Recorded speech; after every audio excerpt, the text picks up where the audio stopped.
Bismillahirrahmanirrahim. Today we will have case quiz number 42. Case data: 57 years old Caucasian male complaining of recurrent attacks of arthritis for 10 years. This consisted of bouts of severe pain accompanied by swelling, redness, and functional impairment appearing abruptly at irregular intervals in one or occasionally in two peripheral joints and then vanishing without sequelae within 48 hours at most. Small and large joints were affected and the upper limb were more often involved. In spite of multiple therapeutic attempts with non-steroidal anti-inflammatory drugs and colchicine, the painful attacks progressively increased in severity and in frequency, with about 200 crises occurring during the last 3 years only. The patient also noticed that there was development over the past few months, 6 months exactly, of B-side firm subcutaneous nodules in the pads of the left thumb and the right third finger. One of the nodules had been biopsied and recurred. Light microscopy of the biopsy showed central fibrinoid necrosis surrounded by a corona of mononuclear cells in a palisade-like manner. The patient denied any other complaints, and physical examination between attacks was unremarkable except for the nodules. On investigations, blood and uric acid were within normal, as with calcium, phosphorus, and alkaline phosphatase, all were normal.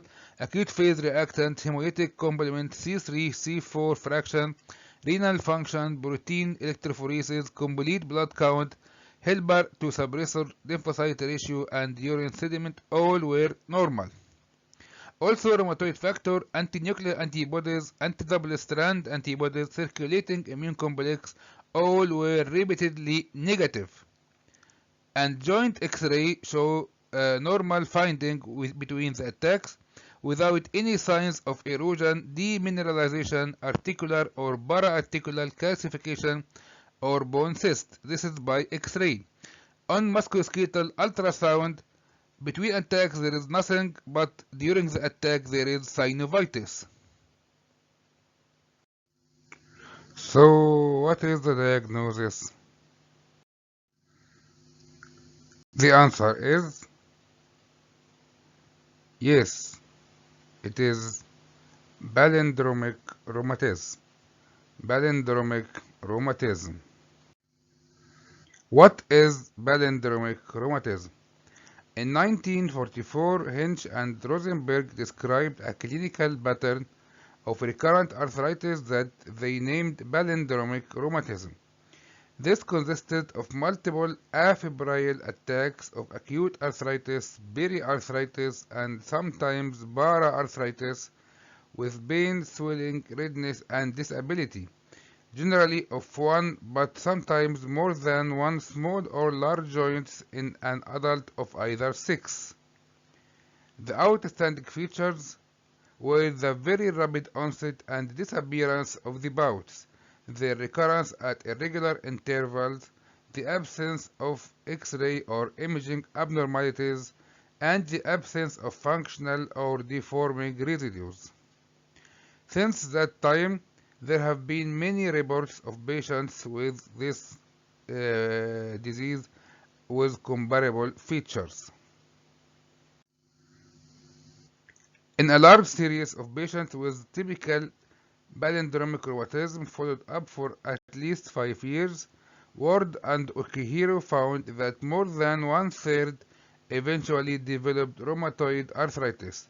The time period for the palindromic pattern to evolve into frank rheumatoid arthritis has been as long as 20 years in some cases. Although the absence of subcutaneous nodules have been one of the suggested clinical criteria for diagnosis of palindromic rheumatism, Hinch and Rosenberg found transient subcutaneous nodules in 3 out of their original 34 patients with palindromic rheumatism. When biopsy was possible, only non-specific inflammatory changes were observed. In the absence of in the subsequent studies of patients with palindromic rheumatism, such nodules whenever noted were also described as of a short duration, except when the disease had already evolved into frank rheumatoid arthritis. The mechanism of disease in palindromic rheumatism are not known. An unidentified cryoglobulin was detected in some of the in the serum of some patients. There is no decrease in serum complement level, but some found circulating immune complexes. So it is unknown autoimmune process. And finally, thank you very much for your attendance, and we will see you tomorrow with case quiz number 43. Wassalamu alaikum wa rahmatullahi wa barakatuh.